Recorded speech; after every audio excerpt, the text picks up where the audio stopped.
اور چلیے اگر ہمارے دور حکومت میں کچھ نہیں ہوا 2014 میں بھی دوبارہ ایم ایل اے بنا. ذرا بتائیں نا آپ کانگریس کا یہ P D P B J پی کی حکومت میں اس نے کون سے یہاں پروجیکٹ منظور کرائے؟ اگر اس نے کام منظور کرائے ہوتے تو کیا آپ ڈگری کالج مانگ رہے ہوتے؟ آج آپ کے پاس ڈگری کالج ہونا چاہیے تھا، کیونکہ اگر یہ اتنا 30 مار خان ہے سارا کچھ کر گیا تو آپ کی ڈگری کالج کہاں ہے؟ جب ہم نئے ایڈمنسٹریٹو یونٹ دے رہے تھے، جب ہم نے سب ڈویژنیں دی، جب ہم نے نیابتیں دی، جب ہم نے تحصیل بنائے، جب ہم نے سی ڈی بلاک بنائے، اس دوران یہ کہاں غائب ہو گیا تھا؟ جب نیل کے لیے سی ڈی بلاک لینا ضروری تھا اس وقت یہ کہاں غائب ہوا؟ کہیں نہ کہیں تو اس سے جواب لینا ہوگا. لیکن انشاءاللہ جو اس ٹائم آپ کے ایم ایل اے سے نہیں ہوا، اگر اس بار 2024 میں 8 اکتوبر کو آپ نیشنل کانفرنس کا ایم ایل اے یہاں سے بھیجتے ہو جو اس سے کام ادھورے چھوڑے، چاہے ڈگری کالج کا ہو، چاہے سی ڈی بلاک کا ہو، چاہے سڑک کا ہو، چاہے ٹورزم کا ہو، چاہے ٹنل کا پروجیکٹ ہو، انشاءاللہ وہ آپ سجاد شاہین کے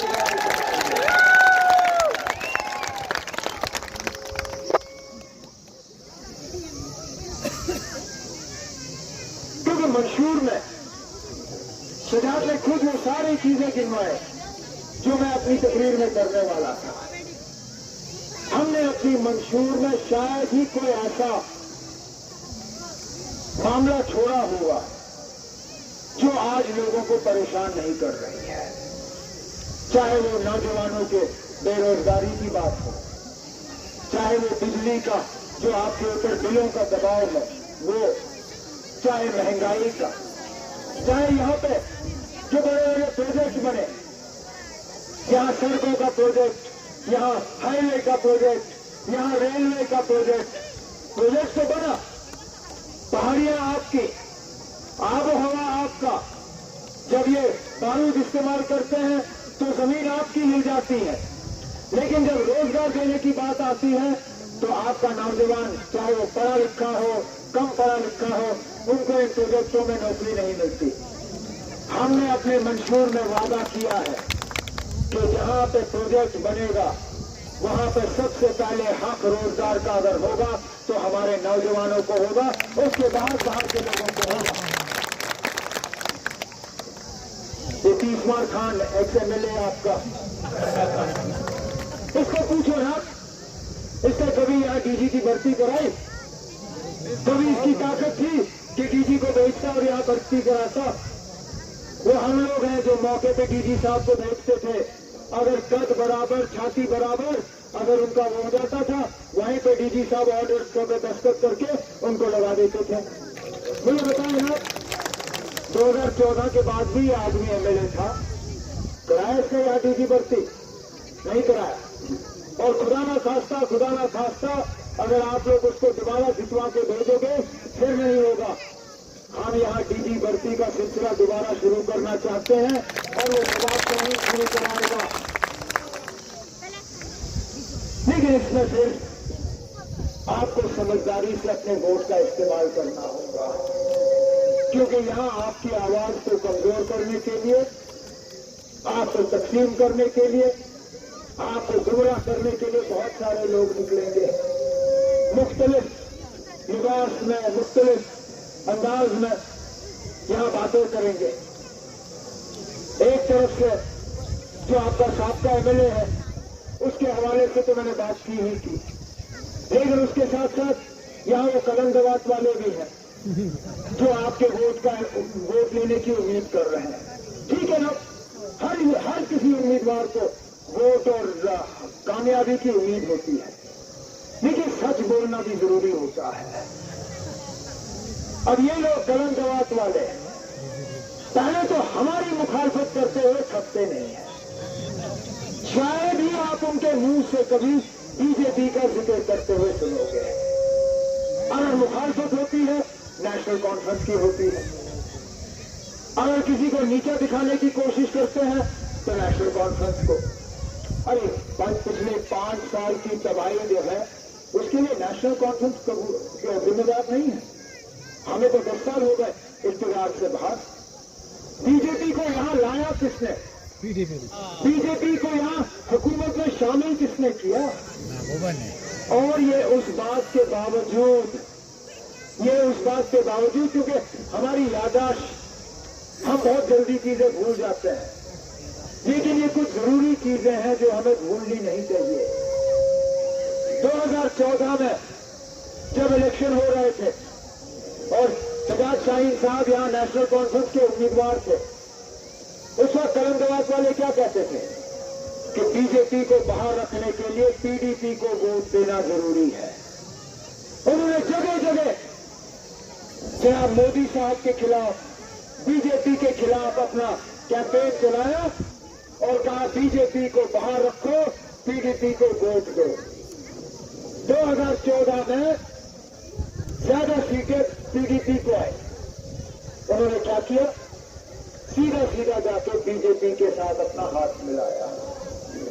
اس بات کے باوجود ان کو کوئی مجبوری نہیں تھی. مفتی صاحب کو وزیر اعلیٰ بننا تھا، اللہ مغفرت کرے انہیں.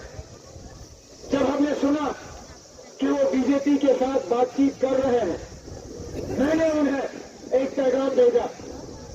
میں نے انہیں کہا مفتی صاحب جو قدم آپ لینے جا رہے ہو وہ جموں کشمیر کے لیے بہت نقصان دہ ثابت ہوگا. مت کریے بی جے پی کے ساتھ الائنس. آپ کو اگر وزیر اعلیٰ بننا ہے، آپ 6 سال بنیے، ہم آپ سے کچھ نہیں مانگیں گے.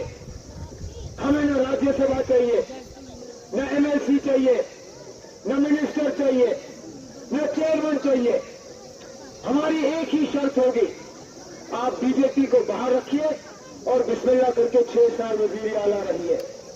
نہیں مانا انہوں نے. پتا نہیں کیا مجبوری تھی، کیا کمزوری تھی. الیکشن سے پہلے کیا وعدے ہوئے تھے بی جے پی کے ساتھ. انہوں نے بی جے پی کے ساتھ ہاتھ ملایا اور جیسے کہتے ہیں لمحوں نے خطا کی، صدیوں نے سزا پائی. نہ ہمارا جھنڈا رہا، نہ ہمارا اپنا آئین رہا. ہماری شناخت، پہچان، وجود، عزت سارا کچھ تہس نہس ہوا. آج ان زمینوں پر جن زمینوں کے مالکانہ حق لینڈ ٹو ٹینر کے تحت بابا قوم شیر کشمیر شیخ محمد عبداللہ نے یہاں کے لوگوں کو دیے، آج ان زمینوں کو خطرہ ہے. آج ہمارے گجر بکروال بھائی جو جنگلوں کے پیداوار سے اپنا گزارا کرتے ہیں، جن کو فارسٹ رائٹ ایکٹ کے تحت ان جنگلوں پہ اپنا حق ملنا چاہیے تھا، انہیں اس حق سے محروم رکھا گیا. ہم نے اپنے منشور میں وعدہ کیا ہے کہ جن جن لوگوں کو ان جنگلوں پہ فارسٹ رائٹ ایکٹ کے تحت حق ہے، انشاءاللہ وہ حق ہم ان کے حوالے کر کے ہی رہیں گے. تعلیم کی بات ہوئی، سجاد صاحب نے ہمارے منشور کے حوالے تعلیم کے متعلق بات کی اور کہا کہ پرائمری سے لے کے ہائر سیکنڈری تک مفت تعلیم. نہیں، غلط کہا. ہمیں وراثت میں شیر کشمیر نے مفت تعلیم بچوں کو دی یونیورسٹی کے لیول تک، لیکن بدقسمتی سے پچھلے 5-6 سال اس کو آہستہ آہستہ کاٹ کے اب نہ ہونے کے برابر رکھا ہے. ہم نے اپنے منشور میں وعدہ کیا ہے کہ 8 اکتوبر کو نیشنل کانفرنس کی حکومت آئی تو مفت بجلی اور مفت گیس سلنڈروں کے ساتھ ساتھ ہم بچیوں کو یونیورسٹی تک مفت تعلیم فراہم کریں گے. کیونکہ جب تک ہمارے بچے پڑھے لکھے نہ ہوں تب تک ہم ترقی کر نہیں سکتے، تب تک ہم جموں کشمیر کو اس خوشحالی کے منزل تک پہنچا نہیں پائیں گے، کیونکہ مستقبل ہمارا یہ ہے. یہ پچھلے 10 سال ہمارے ضائع ہوئے، کچھ نہیں ملا ہمیں، تباہی اور بربادی کے علاوہ کچھ نہیں.